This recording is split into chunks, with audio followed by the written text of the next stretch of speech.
हम इस समय बंगला नंबर 4 में हैं और ये स्वर्गीय केदारनाथ सिंह जो विधायक थे, उनके नाम से ऐलान किया गया था, जिसपे जो है विवाद चल रहा था। सुप्रीम कोर्ट का आदेश आने के बाद प्रशासन ने इसे खाली करवाया। क्या नहीं, कुछ मामले? प्रशासन ने इसे नहीं खाली कराया। सुप्रीम कोर्ट का आदेश था।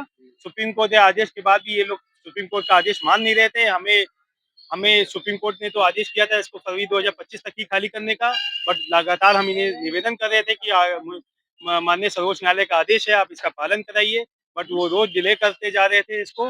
तो फिर हमने एक कंटेम्प्ट मूव किया। कंटेम्प्ट में भी उन्होंने गलत एफिडेविट फाइल किया कि हम ये कब्जा खाली करके बैठे हैं। कब का फरवरी 2028 को ही फरवरी 28 फरवरी 2025 को ही मैं इसे खाली कर चुका हूँ। आप ये बताइए, अगर वो खाली कर दिए होते तो हमें कंटेम्प्ट मूव करने की जरूरत क्यों पड़ती? जो आदमी 25 साल से परेशान है, वो क्यों एक सीनियर एडवोकेट का फीस भरेगा और जाके वहाँ दोबारा हमने कंटेम्प्ट मूव किया। कंटेम्प्ट में भी इन्होंने गलत एफिडेविट को फिर इन्होंने कंटेम्प्ट में माननीय सुप्रीम कोर्ट ने इन्हें बुलाया, इन्हें चार्ज फ्रेम किया कि इनके खिलाफ चार्ज फ्रेम होगा।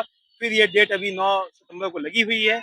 और तो फिर हमने इनसे फिर मेरे वकील ने इन्हें कड़ी चिट्ठी दी कि आप नहीं करेंगे तो आपके ऊपर माननीय सुप्रीम कोर्ट बहुत बड़ा आपके ऊपर कार्रवाई कर सकता है। तो इस तरह से हमने 28 तारीख को उनसे फिर बात किया, तो उन्हें 29 तारीख को सुबह कहा। तो हमने प्रशासन को इसलिए इंटीमेट किया कि देखिए, प्रशासन आए यहाँ शांति व्यवस्था बनाए रखने के लिए, कि सुप्रीम कोर्ट के आदेश के पालन के यहाँ हम लोग कब्जा ले रहे हैं। तो हमने उन्हें निवेदन किया कि आप फोर्स लगा के यहाँ देखें कि कोई भी अशांति, क्योंकि कुछ दिन पहले वहाँ अशांति यहाँ हुई थी। यहाँ लोगों ने काफी देखिए, सहितवार मल महासभा का इसमें रोल आ रहा है, बार बार नाम आ रहा है कि वो मूर्ति को लेकर, क्या मूर्ति का क्या प्रकरण है और मूर्ति यहाँ रहेगी या कैसे, क्या कुछ? देखिए, पहली बात तो ये हम स्वर्गीय माननीय श्री केदारनाथ सिंह जी का बड़ा सम्मान करते हैं। वो सत्यवाद समाज के एक अच्छे बड़े नेता थे, लेकिन ये वो सिर्फ एक किराएदार थे। हमने ये जमीन फ्री होल्ड कराई थी 1999 और 2003 हमारी कंपनी ने, और हमारे एक और अवधेश शास्त्री ने फ्री होल्ड कराई थी।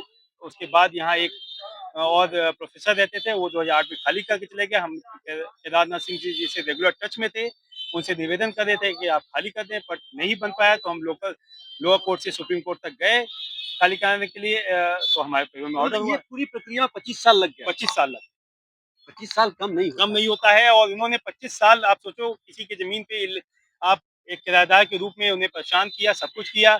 आज इस समाज को तो ये देखना चाहिए। देखिए, सब लोग एक हैं, चाहे आज हम मारवाड़ी हैं, आप वो लोग मल सभा के हैं, तो सबको ये देखना चाहिए कि गलत कौन है। अगर गलत हम हैं तो हम पनिश होने चाहिए, गलत उनकी बिरादरी के लोग हैं तो वो पनिश होने चाहिए। गलती उन्होंने की है। एक आप यहाँ देखेंगे कि यहाँ बहुत सारी दुकानें भी उन्होंने इलीगल, स्वर्गीय केदारनाथ सिंह जी के रहते रहते यहाँ दुकानें नहीं बनी थी। उनके बनने के बाद उन्होंने यहाँ दुकानें भी बना दी। और 2012 में जब हमें पता चला कि यहाँ ये लोग मूर्ति की स्थापना करने वाले हैं, तो हमने यहाँ प्रशासन ने एक चिट्ठी भी दी थी, एप्लीकेशन दी थी कि यहाँ ये प्राइवेट लैंड है, ये किराएदार हैं, यहाँ चिट्ठी ये मूर्ति की स्थापना ना करें। लेकिन उसके बाद भी इन्होंने मूर्ति की स्थापना छल पूर्वक कर ली। और उसके बाद आप ये सुप्रीम कोर्ट ने आदेश दिया है कि पूरे जमीन को खाली किया जाए। तो उनके सुपुत्र ने हमें आश्वासन दिया है कि हम आपको बंगला के कब्जा दे रहे हैं, एक उचित स्थान देख के हम अपने एक उचित स्थान देखेंगे, एक लैंड देखेंगे, वहाँ अपने पिताजी की मूर्ति स्थापित करेंगे। तो तब तक के लिए आप इन्हें कुछ दिनों के लिए यहाँ रहने दीजिए। तो हमने अच्छा, अभी जी एक सम्मान। प्रकरण और आ रहा है कि आपको इस लैंड के लिए धमकी भी दी जा रही है, क्या कुछ अब है? वो भाई पूर्व विधायक श्री श्री जीएन सिंह जी ने फोन किया था हमें, हमारे पिताजी को फोन भी किया था। उन्होंने कहा कि भाई इनके बच्चों को आप कुछ पैसे दे दीजिए, कर दीजिए।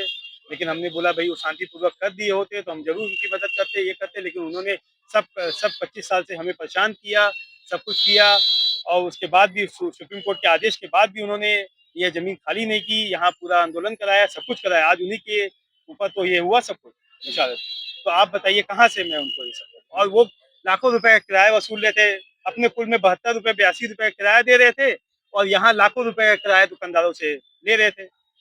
ये था। सर, एक चीज़ और देखने को मिला, ये जो मंदिर हम सामने दिख रहा है, ये मंदिर, क्योंकि ये हमारे ख्याल से 40-42 साल पुराना है मंदिर है, इसका क्या होगा? ये यहाँ जहाँ है वैसे वही रहेगा। वही रहेगा। सारे सवालों का बेबाकी से जवाब दिया। उन्होंने कहा कि ये ज़मीन इनकी थी, इन्होंने फ्री होल्ड कराया। उसके बाद भी किरायादार कभी भी मूर्ति नहीं लगा सकता है किसी दूसरे की ज़मीन में। किराया जब दे रहा है तो फिर मूर्ति कहाँ से उनकी ज़मीन होगी? मूर्ति कैसे लगवा दी? मूर्ति का ही पूरा बवाल है। अब देखने वाली बात होगी, क्योंकि उनके पुत्र लोगों ने आश्वासन दिया है कि हम जमीन जल्दी से ढूंढ के वहां पर मूर्ति को स्थापित करेंगे। अब देखने वाली बात होगी कि आगे क्या होता है। हिंदी लाइव के लिए सतीश शुक्ला, गोरखपुर।